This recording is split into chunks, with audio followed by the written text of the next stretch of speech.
Hola, ¿cómo estás? Bienvenido, bienvenida a Panorama MX. En esta ocasión tengo la oportunidad de platicar con la diputada federal Genoveva Huerta, que nos va a platicar un poco de cómo comenzó en la política y de la nueva etapa que está viviendo ahora que está buscando regresar a la dirigencia estatal de Acción Nacional aquí en Puebla. ¿Cómo estás, Geno? Bien, mi querido David, muchísimas gracias. Muy bien, ¿y tú? Muy bien, muy emocionado porque es nuestra madrina en esta primera entrevista ya formal aquí en Panorama y eso me llena mucho de emoción y que seas tú es bastante padre. Ahora, vamos a empezar. Este año, bueno, desde el 2023 se ha hablado mucho en política. Toda la gente está volteada a ver a la política por el tema de la elección presidencial y por toda la renovación, 9 gobernaturas, fueron más de 20,000 cargos. Terminamos en este 2024 una contienda bastante fuerte. Pero si no fue suficiente para ti una sola campaña en 2024, ahora estás empezando una nueva campaña. ¿Cómo está eso? Pues mira, nuestros estatutos dentro del PAN marcan que en el segundo semestre del año de la elección, cada 3 años, hay que renovar nuestras dirigencias. Y ya se renovó la dirigencia nacional, quedando al frente Jorge Romero, un hombre con mucha historia en el PAN, que estoy segura que le va a dar mucho rumbo y futuro a nuestro partido. Y ahora bien, en el tema local, pues bueno, ya se lanzó la convocatoria por parte del Comité Estatal. Me registro con Mario Riestra y con un grupo de amigas y de amigos que, sabiendo de los resultados del PAN a nivel estatal, que pues la verdad es que no fueron nada buenos, creemos que las cosas se pueden hacer muchísimo mejor, con más pasión, con más energía y que podemos lograr en el 2027 equilibrios. ¿A qué me refiero con equilibrios? Hoy en la Cámara de Diputados tienen mayoría aplastante, sí. Morena, PT y Verde. Entonces, pues todas las reformas constitucionales pasan sin problema. Sin problemas, sin que sea necesario siquiera discutirlas, ¿no? Realmente pasan por completo. Y esto también le hace daño a México. Siempre el debate, el escuchar, el tratar de acordar lo mejor para los mexicanos va a ser en beneficio de México, ¿no? La verdad es que aunque ellos sí tienen mayoría, no representan a la mayoría, por ello solo votaron el 54%, es decir, hay un 46% que no coincide con ellos, que no se ve representado en la Cámara, y eso es lo que estamos buscando en el PAN, en este equipo, ¿no? Donde está Filomeno Sarmiento, Mario Riestra, por supuesto, a la cabeza, donde encontramos a un Carlos Blanco dentro de la planilla, Dolores Gaviño, es decir, somos un grupo de amigas y de amigos que tenemos años en el PAN y que lo que hoy tenemos en el PAN no nos gustó, no nos gustaron los resultados y dijimos nos ponemos de acuerdo y vamos a hacer campaña. Fíjate que tal vez este tipo de campañas que es partidistas, muchas veces la gente la ve muy lejana, pero ahorita nos vas a platicar un poquito más sobre ella, en qué consiste, porque este es un proceso diferente al de la elección normal, ¿no? Porque aquí solamente votan los consejeros. Entonces, te quiero que nos platiques sobre esto. Pero me voy a regresar desde el inicio. ¿Cómo fue que comienzas en la política? ¿Cómo fue que comenzaste? Mira, desde la primaria me gustaba ser jefa de grupo. En la secundaria fui presidenta de Sociedad de Alumnos en mi Centro Escolar Morelos. En preparatoria igual, en la carrera igual, con buenas calificaciones, además, porque yo logro estudiar Derecho gracias a una beca por promedio.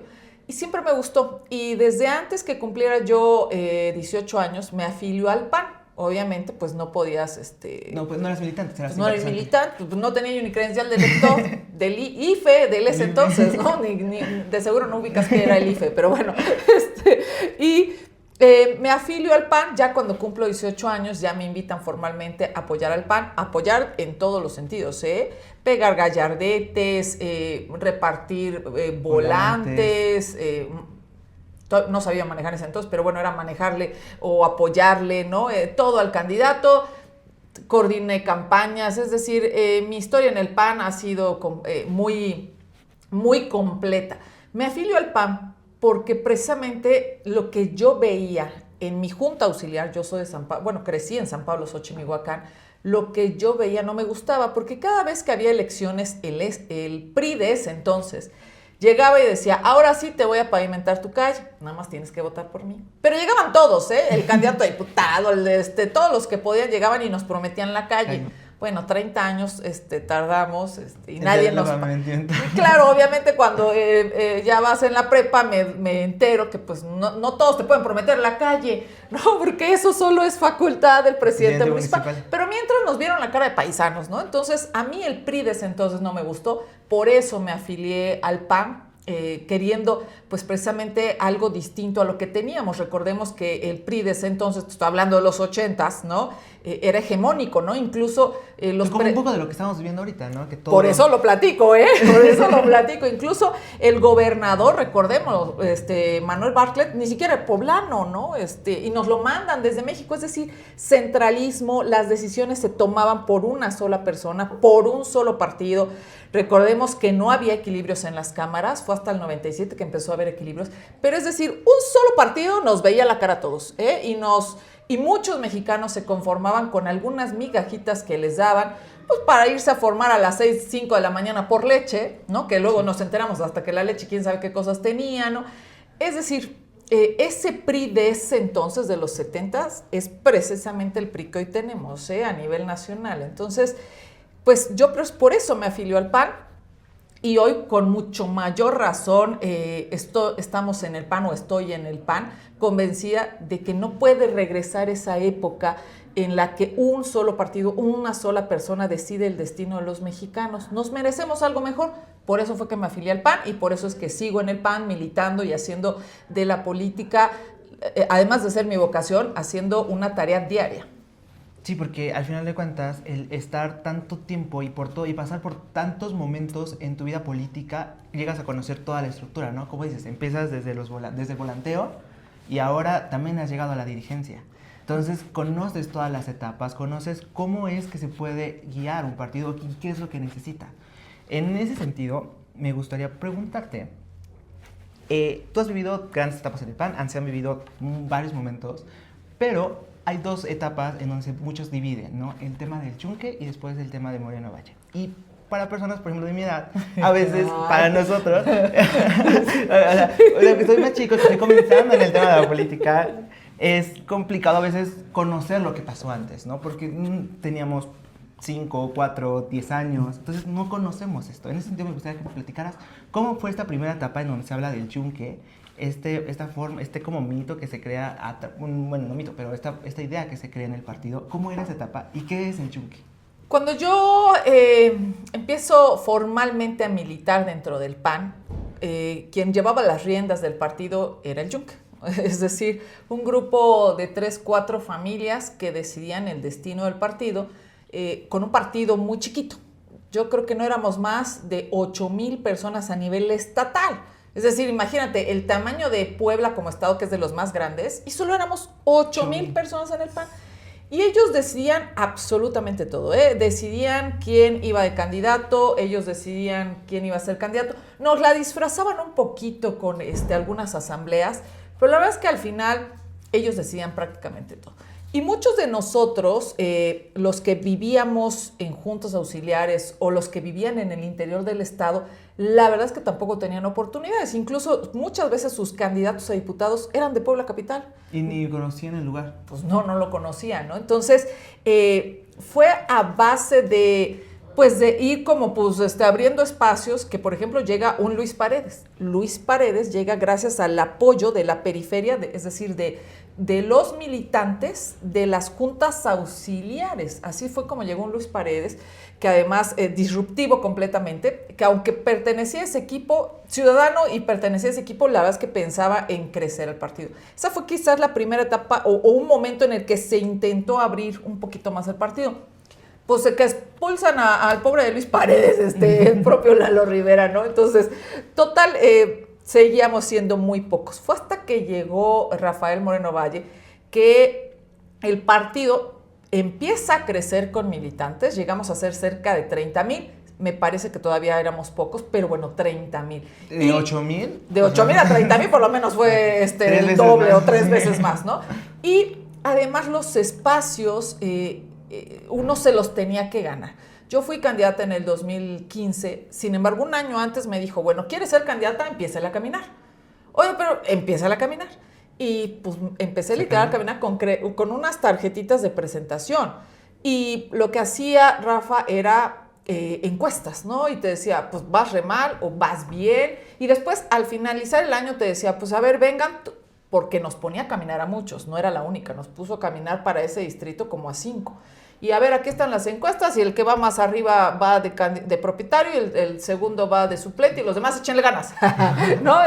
Digo, siempre había espacios, pero había que ganarse el espacio, ¿no? Con mucha chamba. Y no importaba el color de tu piel, no importaba tu origen, es decir, nada más que dieras resultados, ¿no? Que fueras trabajador.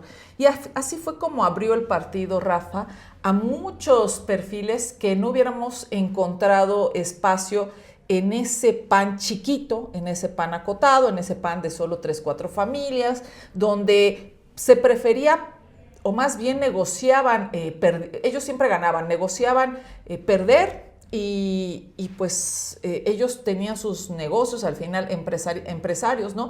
Pero era muy chiquito.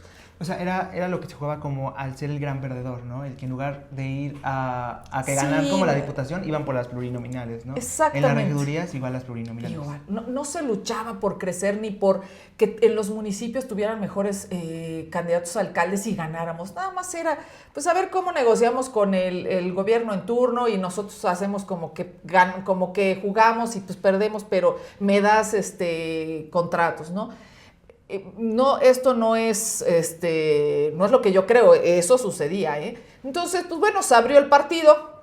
Obviamente, un 24 de diciembre del 2018 pues, nos cambia la vida a los panistas, a Puebla, porque murió nuestra primera mujer gobernadora, Marta Erika Alonso, y por supuesto también a los panistas a nivel nacional y a nivel estatal.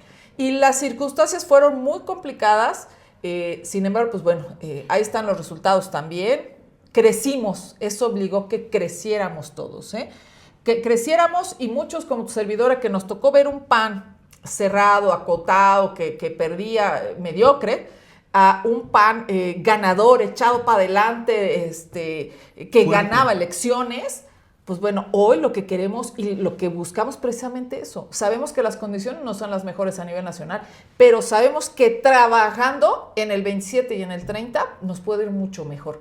Creo que regresar a esa época en la que el PAN no daba resultados no es opción en este momento tan crítico del país. Y que están en un momento en el cual esta decisión que van a tomar, cuál va a ser la dirigencia, va a marcar los próximos años, va a marcar por lo menos hasta la próxima gobernatura, ¿no? Así es. Y me gustaría que nos platicaras en ese sentido, ¿cómo fue que en el 2018 buscas la primera dirigencia? Tu primera vez como dirigente estatal. Mira, en el 2018 busco la diputación local, se pierde o perdemos y lo que hago es levantar la mano para dirigir el comité estatal. En ese entonces, pues los estatutos marcaban que fueran por consejeros, como ahorita más o menos, ¿no? Entonces, nadie más se registra. Entonces, fui la única que se registró con un grupo igual de amigas y de amigos y así fue como se construyó el partido. Recordemos que ya habíamos ganado, entonces realmente todo el mundo estaba emocionado, pero por irse al gobierno. No es que no se registraron porque realmente todo el mundo estaba emocionado porque decían, bueno, yo me voy a tal área, se van a abrir espacios en gobernación, en tal. Entonces realmente el partido pasaba a segundo plano, entonces por eso como que nadie le hizo como mucho caso, ¿no? Sin embargo, pues a ver, te he dicho, tengo muchos años militando en el PAN, Acción